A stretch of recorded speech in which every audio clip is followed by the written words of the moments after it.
Hi, in this video I'm going to talk about how to design a two-stage LNA using Cree Library in ADS. As designing any other amplifier, we have to follow some steps to finish the design part. Okay, the plan is to first design the first stage and have it so that it satisfies all the requirements. Then we can match the output of the first stage with the input of the second stage through a matching network, which will then guarantee that our circuit is actually working and we are satisfying all the requirements. All right, let's go to ADS and see what we have there. Here I have here I have a circuit.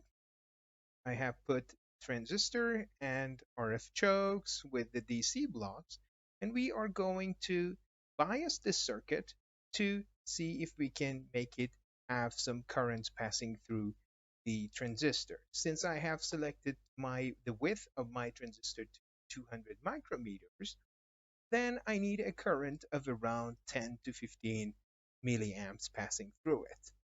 The ADS is allowing us to use tuning, which is a very powerful tool, and we can use it to bias our circuit.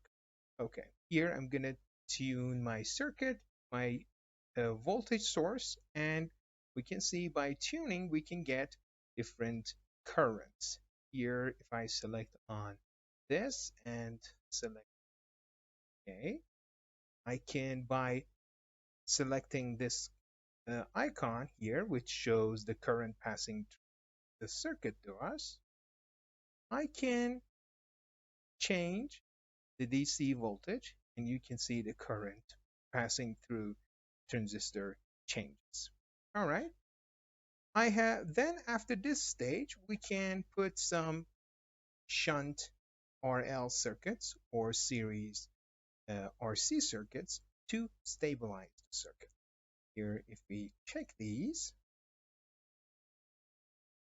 we can see that the circuit will be stabilized in our frequency range of interest. All right. Yeah, one good thing about ADS is that we can have all the results we want in one page.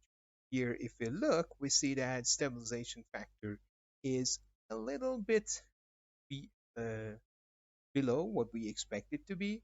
The noise is in the range that we want to work with, is not very satisfactory. The gain is not bad.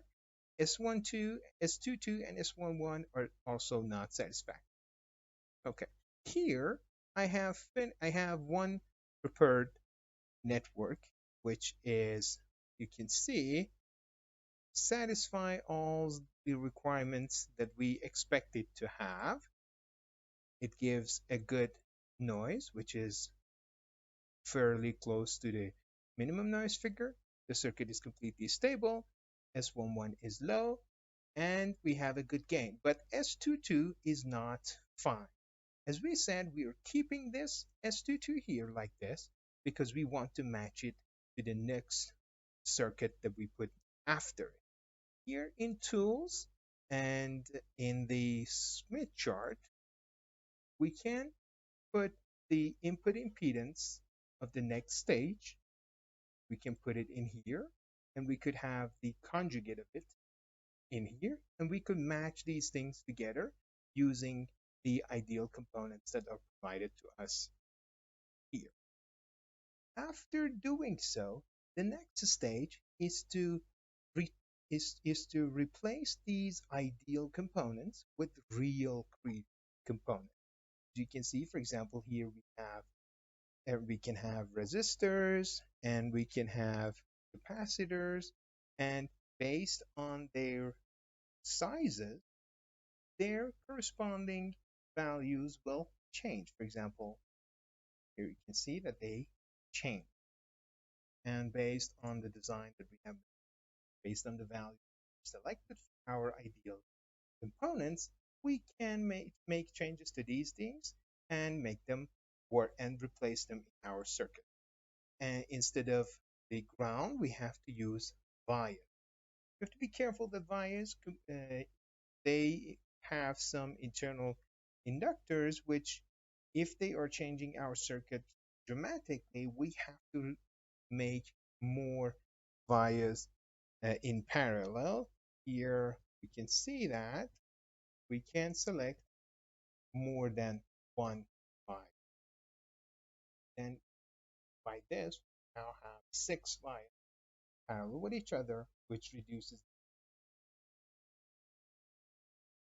to a lot. In the layout part, I show how these parallel vias are next to each other. Okay, but how do we replace the inductor? As you can see, there is nothing here, unlike resistors and capacitors, where we see capacitance, equivalent capacitance, and resistance. Here we cannot see any equivalent inductance. What we can do is that we can go to another schematic, put a Z icon here, and look, give some inputs to this circuit, and try to see the inductance, equivalence inductance. What I did here is that have written an equation. In the equation part, here you see we can have an equation. And then by double clicking here, plot up, we can have our equation also be put in outside and to be shown. Okay, here is my equation. And you can see that with the sizes that of inductor that we have over there, the corresponding induction is 1.6. All right. Now, after setting all of these inductors according to our ideal components, then we can go back to the circuit and replace them.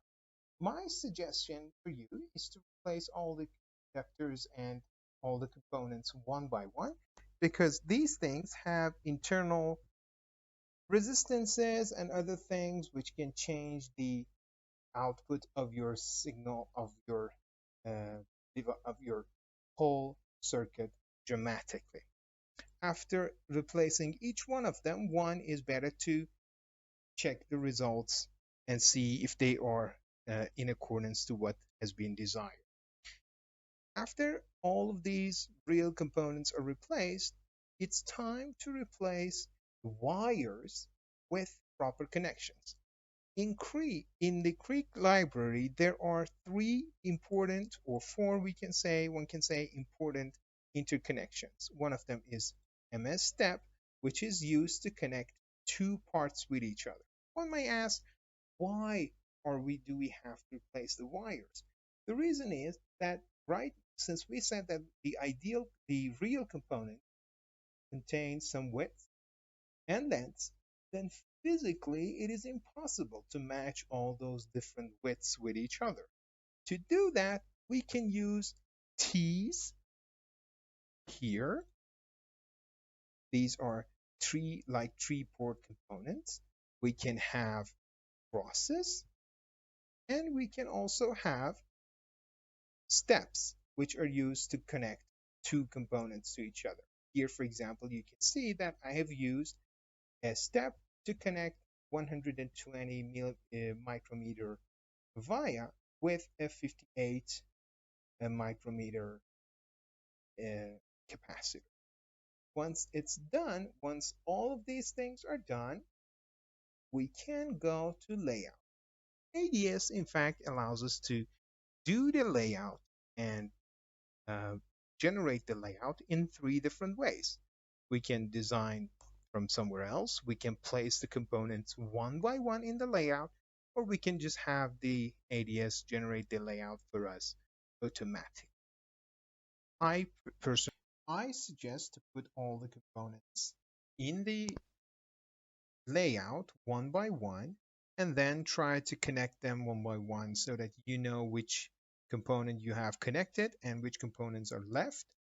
And when it is done, you will have such a, you will see that you can have such a layout.